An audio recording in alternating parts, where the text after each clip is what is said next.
Hello friends, super magic રસોઈમાં મિત્રો હું આપનું સ્વાગત કરું છું. આજે હું મિક્સરમાં પીઝાની રેસીપી તમારી સાથે શેર કરું છું. તો તમને ચોક્કસ આ વિડીયો ગમશે. ગમે તો લાઈક કરજો, શેર કરજો અને સબસ્ક્રાઈબ કરવાનું તો ભૂલતા જ નહીં. અને મિત્રો બાજુમાં રહેલું બેલ આઇકનને પણ પ્રેસ કરજો, જેથી કરીને ઓલનું બટન મળશે ને ઓલનું બટન પ્રેસ કરશો ને એટલે લેટેસ્ટ વિડીયોની માહિતી તમને મળતી રહેશે. તો મિત્રો એકદમ ઝડપથી જો તમને પીઝા ખાવાની ઈચ્છા થાય અને તમારે પીઝા બનાવવા હોય ને તો આ રીતે મિક્સર જારમાં એકદમ ઝડપથી બની જશે. આપણે બહારથી બેજ પણ નહીં લઈ આવવો પડે કે કોઈ જાતનું ઈસ્ટ વાપરા વગર આપણે આ પીઝા બનાવીએ છીએ. તો પરફેક્ટ મેજરમેન્ટ સાથે જો આપણે મેંદો લીધો છે, દહીં છે, ખાંડ છે, મીઠું છે, ઓરેગાનો છે, સોસ છે, ચીલી ફ્લેક્સ છે, લસણ ઝીણું કટિંગ કરીને લીધું છે, બેકિંગ પાવડર છે, બેકિંગ સોડા છે, કેપ્સિકમ, ટમેટા અને કાંદાને ઝીણા સમાર્યા છે અને ચીઝ છે મિત્રો. તો બનાવવાનું ચાલુ કરીએ. તો અત્યારે આપણે અડધો કપ મેંદો લીધો છે અને મિક્સી જારમાં નાખી દેશું. અને જેટલો મેંદો લીધો છે ને એટલું જ આપણે દહીં લેશું.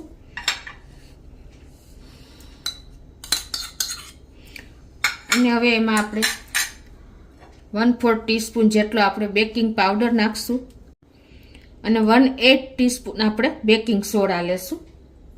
અડધી ટીસ્પૂન મીઠું અને અડધી ટીસ્પૂન આપણે ખાંડ લેશું. હવે આ બધું જ આપણે મિક્સર જારમાં મિક્સ કરીને ફેરવી લેશું. તો આ રીતે જો આપણે એકદમ સરસ, નહીં પતલું નહીં જાડું એવું આપણું બેટર તૈયાર થઈ ગયું છે. તો હવે આપણે નોનસ્ટિક જાડું તળિયાવાળું પેન લેવાનું છે, કે આપણે લોઢી હોય તો પણ ચાલે. હવે એને આપણે આ રીતે તેલ નાખી અને સેજ આપણે એને તૈયાર કરી લેશું.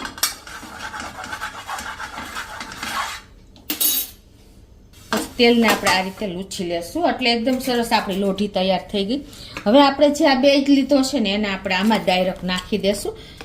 આપણે એક જ પીઝાનો બેજ તૈયાર કર્યો છે. તો આ રીતે આપણે નાખી અને એને પાથરી લેશું રાઉન્ડ શેપમાં. આ રીતે તમારે જેવડો પાતળો કરવો હોય ને એ પ્રમાણે તમારે પાથરી દેવાનો છે. અને હવે આને આપણે ઢાંકી દેશું અને 30 થી 40 સેકન્ડ આપણે આને થાવા દેવાનો છે.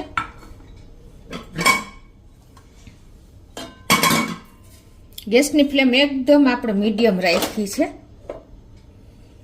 તો હવે આપણે સોસ માટેની તૈયારી કરી લેશું. પીઝા સોસ માટેની તો અત્યારે આપણે 1/4 કપ જેટલો ટોમેટો સોસ લીધો છે. એમાં આપણે 1 ચમચી જેટલું ઝીણું કટિંગ કરેલું લસણ નાખી દેશું અને અડધી ટીસ્પૂન જેવા આપણે ચીલી ફ્લેક્સ નાખી દેશું અને અડધી ટીસ્પૂન જેવું આપણે ઓરેગાનો કે પીઝા સિઝનિંગ કોઈ પણ તમે નાખી શકો છો. અને આ રીતે આપણે એને મિક્સ કરી લેશું.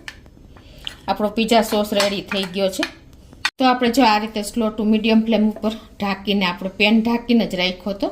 અને જુઓ આપણો પીઝા પણ ફરતો બોર્ડરથી થઈ જ ગયો છે. તો હવે એને આપણે આ રીતે ટર્ન કરી લેશું. આપણે પીઝા બેજ ઇઝીલી આ રીતે તમે મિક્સીમાં તૈયાર કરી શકો છો.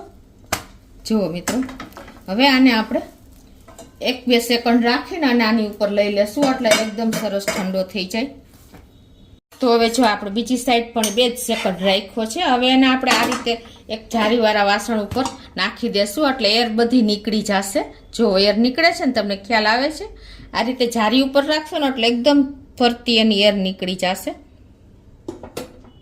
હવે આપણો પીઝા સેજ એર નીકળે છે ને ત્યાં આપણે આ ચીઝને ખમણી લઈએ. તમે મોઝરેલા ચીઝ પણ લઈ શકો છો અને આ રીતે તમે પ્રોસેસ ચીઝ પણ લઈ શકો છો. આપણે અત્યારે આ જે મેંદો લીધો ને મિત્રો એ 60 ગ્રામ જેવો છે એટલે એક પીઝા ઇઝીલી બની જશે તમારો મોટી સાઈઝનું જ. તો આ રીતે આપણે ચીઝ પણ ખમણી લીધું છે. તો જો આપણે રોટલામાંથી એર પણ નીકળી ગઈ છે. હવે એને ડાયરેક્ટ આપણે આ રીતે જે લોઢીમાં કૂક કરવાનો છે ને એમાં જ નાખી દેશું. અને હવે એમાં આપણે આ સોસ જે પીઝા સોસ લગાવી લઈએ તૈયાર કર્યો છે એ. અત્યારે જે આપણે ગેસ ચાલુ નથી કર્યો, પહેલાં આપણે લગાવીને પછી જ કરીએ. મિત્રો આપણે જે કાચો ભાગ રાખ્યો તો એ નીચે રાખ્યો છે અને જે આપણે કૂક કર્યો હતો ને નીચેનો ભાગ એ અત્યારે ઉપર સોસ લગાવ્યો એ છે. આ રીતે તમે કરશો ને એટલે એકદમ ઇવનલી તમારો પીઝા સરસ બહાર જેવો જ તૈયાર થઈ જશે. હવે આ રીતે કર્યા પછી આપણે એમાં પીઝા સિઝનિંગ નાખી દેશું. અને ઓરેગાનો નાખી દેશું. તમે કોઈ પણ એક ઓરેગાનો કે પીઝા સિઝનિંગ કોઈ પણ એક હશે તો પણ ચાલશે. અને થોડાક ચીલી ફ્લેક્સ આ રીતે નાખી દેશું.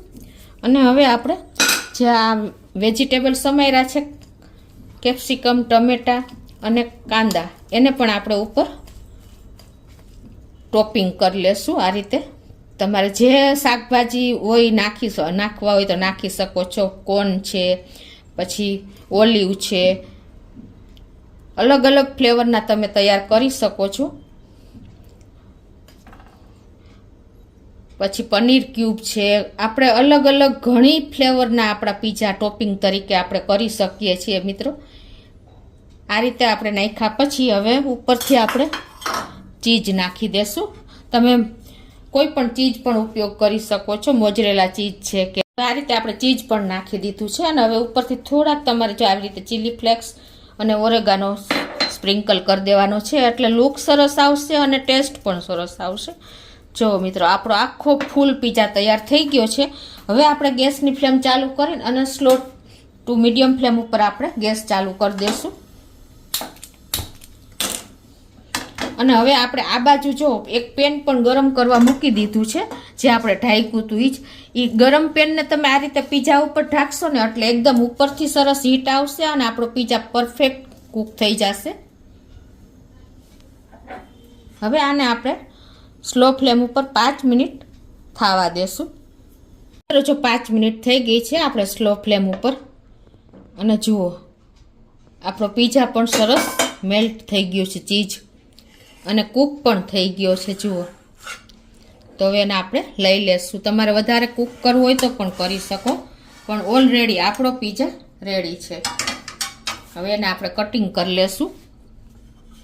છે ને મિત્રો, એકદમ સરસ પીઝા આપણો તૈયાર થઈ ગયો છે. તો આપણે પીઝા કટરથી એને કટ કરી લેશું.